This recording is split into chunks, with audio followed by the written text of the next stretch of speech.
Today was the beginning of Bridget Bishop's final days. She faced the newly established court of Oyer and Terminer, and a number of witnesses gave testimony against her as she waited for the verdict. Welcome to Salem Witch Trials Daily for Thursday, June 2nd, 1692. I'm Josh Hutchinson. This is Sarah Jack. Today, we will focus on Bridget Bishop and the case presented against her. The new Court of Oyer and Terminer, which was just created by Governor Sir William Phipps on May 27th, convened for the first time today. In his first act of the day, Chief Justice and Lieutenant Governor William Stoughton swore in Attorney General Thomas Newton and Clerk of the Court Stephen Sewall as officers of the court. Newton swore that according to his best skill, he would act truly and faithfully on their majesties' behalf, as to law and justice does appertain, without any favor or affection, so help him God. Sewall swore that he would carefully, uprightly, and truly execute and perform whatsoever unto his duty in that place of a clerk doth appertain. At about 8 in the morning, the court convened in the chamber on the upper floor of the Salem Town House, while the Latin Grammar School was in session in the room on the lower floor. The day began with preliminary testimony taken in the cases of Rebecca Nurse, John Willard, Elizabeth Howe, and Alice Parker, and others may have been involved as well. In addition, Salem magistrates John Hathorne and Jonathan Corwin wrote a warrant for the arrest of Elizabeth Payne and Elizabeth Fosdick. In the Salem jail, around the block from the townhouse, at about 10 a.m., a jury of 9 women and 1 male surgeon, John Barton, examined the bodies of Bridget Bishop, Rebecca Nurse, Elizabeth Procter, Alice Parker, Susanna Martin, and Sarah Good. The 9 women searched the bodies of the accused for conclusive evidence of a pact with the devil. They were looking for witches' teats, from which familiar spirits would feed. And these familiar spirits and witches' teats were known from demonologies and legal guides and other theological treatises from England. In his book, A Discourse of the Damned Art of Witchcraft, English theologian William Perkins said it was believed that the devil left a mark behind when he made a pact with a witch. In a guide to grand jurymen, Richard Bernard advised that witches had marks like little teats, which were left behind in hidden places after Satan had sucked their blood to seal the pact. And in The Discovery of Witches, Matthew Hopkins described the case of a woman who was found to have a teat. She was kept awake 2 to 3 days and watched to see if her familiar would come feed from her teat. In Salem today, the 9 women said that by diligent search, we have discovered a preternatural excrescence of flesh between the pudendum and anus, much like to teats and not usual in women, on Bridget Bishop, Rebecca Nurse, and Elizabeth Procter. The other 3 women they searched did not have any such marks. A jury of 8 men, including Dr. Barton, also searched John Procter and John Willard, but found nothing concerning. Then Bridget Bishop was escorted from prison through the town center to the townhouse. On the way, when she looked in the general direction of the meeting house, people heard a big crash inside. And when they investigated, they found that a board had fallen a little ways from where it had been nailed in place. In the court, everything came crashing down for Bridget. She was first arraigned and then indicted on 5 counts of afflicting Mercy Lewis, Abigail Williams, Elizabeth Hubbard, and Putnam Jr., and probably Mary Walcott. One of the numbered indictments is missing. The 4 that survive reference afflictions which occurred on April 19th during Bridget's examination, as well as before and after. None of the indictments reference the old complaints that are brought in by the other men and women who testify about events from 5 or more years ago. The indictment stated that Bridget wickedly and feloniously hath used, practiced, and exercised certain detestable arts called witchcraft and sorceries at and within the township of Salem, by which each of the 5 afflicted persons were and are hurt, tortured, afflicted, pined, consumed, wasted, and tormented. Though we don't have the identities of the members of the grand jury, we do know John Ruck was the foreman because he signed the indictments, which were all returned bill of vera, or true bill, meaning enough evidence was found to warrant a trial. Bridget consented to be tried by God and by country and pleaded not guilty. And we don't have an exact account of Bridget's trial or any of the other trials that were held by the Court of Oyer and Terminer. We have the testimonies and depositions that were used at the trial, but we don't have direct accounts of what was said and asked at the trials. And we do know many who witnessed against Bridget Bishop. 15 witnesses were listed on the surviving indictments, and at least 8 eyewitness accounts were read at her trial. 18-year-old John Cook testified that 5 or 6 years ago, before he rose from bed, he saw Bridget Bishop standing in his room by the window. She struck him on the side of the head and then squeezed herself through a fist-sized crevice under the window. At about noon that day, John saw Bridget walk across the room. He had an apple in his hand, and it flew out and landed in his mother's lap. Then Bridget disappeared, with nobody else ever seeing her. John Louder, a 32-year-old tailor, testified that 7 or 8 years ago, he awoke to a great weight upon his chest and saw Bridget Bishop's likeness sitting on his stomach. She choked him, and he had no strength to resist.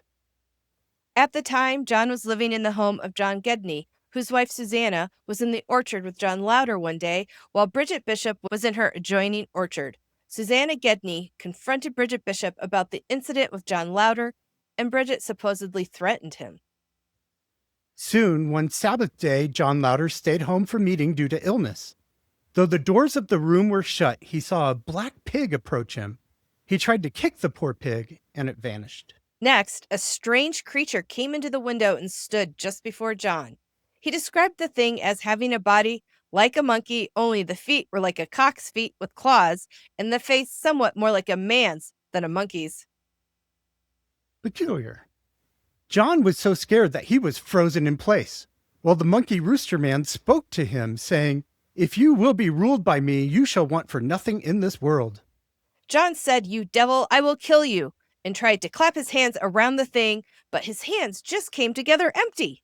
The thing left through the window, but came back in through the door and said, "You had better take my counsel."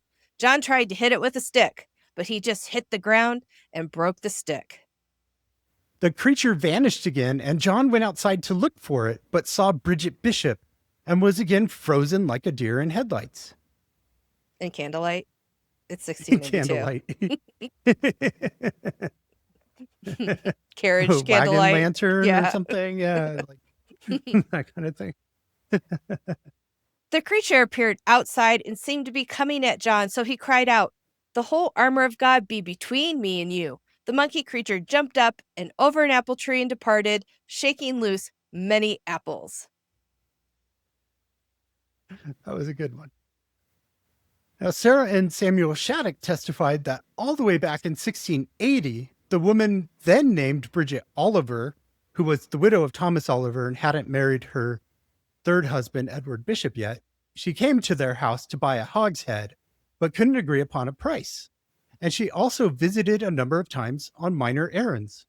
Around this time, the Shattuck's oldest child was taken in a very drooping condition. It seemed that the more Bridget Oliver came to the Shattuck home, the sicker the child grew. The illness caused the boy to fall at times and bruise his face against the side of the house. Bridget Bishop brought Samuel Shattuck some sleeves to dye and then several pieces of lace, some of which were too small to be fit for any purpose Samuel could think of.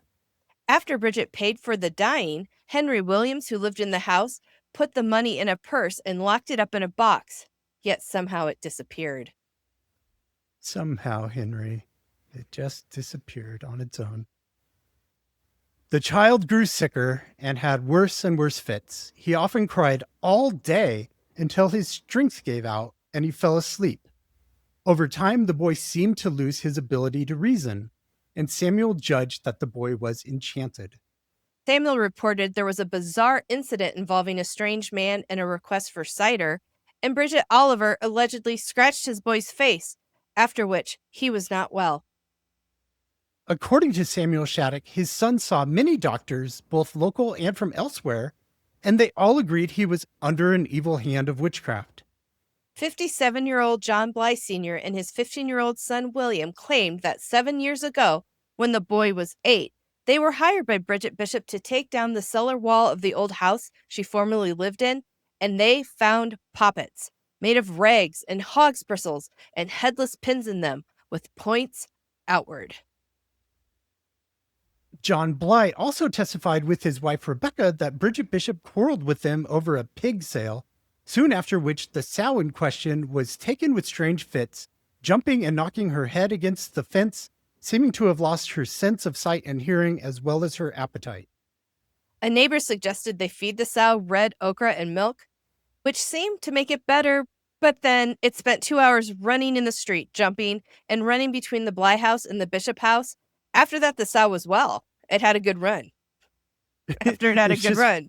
It needed to run the zoomies out or something. Yeah, it had and some it zoomies. got rid of the wiggles and it was okay. Richard Coman, who was another 32-year-old tailor like John Louder, testified that around 8 years ago, Bridget Bishop and 2 other women invaded his room one night as he was in bed with his wife.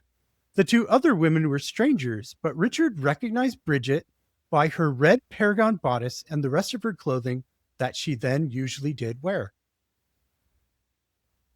The specter assaulted Richard and almost dragged him out of bed. His relative, William Coman, stayed with him Saturday night. Richard saw the 3 women again, even though he took William's advice and slept with a sword across his body. But William did not see the women that Richard was seeing. In a deposition that wasn't used in court, Susanna Sheldon claimed that she was visited by the ghosts of Thomas Green's 2 twins who accused Bridget Bishop of murdering them. Susanna Sheldon's testimony was not used in the trial of Bridget Bishop, possibly because she had been caught lying previously. They didn't trust her anymore. They let her give testimony, but they didn't use it. When all the evidence had been brought in, the jury deliberated and found Bridget Bishop guilty on the 5 counts. At about 4 p.m., the jury of 9 women searched the 6 accused again. Now Bridget Bishop was in a clear and free state from any preternatural excrescence. Rebecca Nurse's excrescence now appeared only as dry skin without sense. Elizabeth Procter had no mark at all any longer. The women also noted that Susanna Martin's breast was very full in the morning, the nipples fresh and starting, but in the afternoon her breast was all lank and pendant. In a June 28th petition, Rebecca Nurse said that the most ancient, skillful, prudent person on the jury of women had a different opinion to the majority of the jury. She had seen nothing on Rebecca, quote, but what might arise from a natural cause. Rebecca explained that the mark that was found was from a difficult childbirth.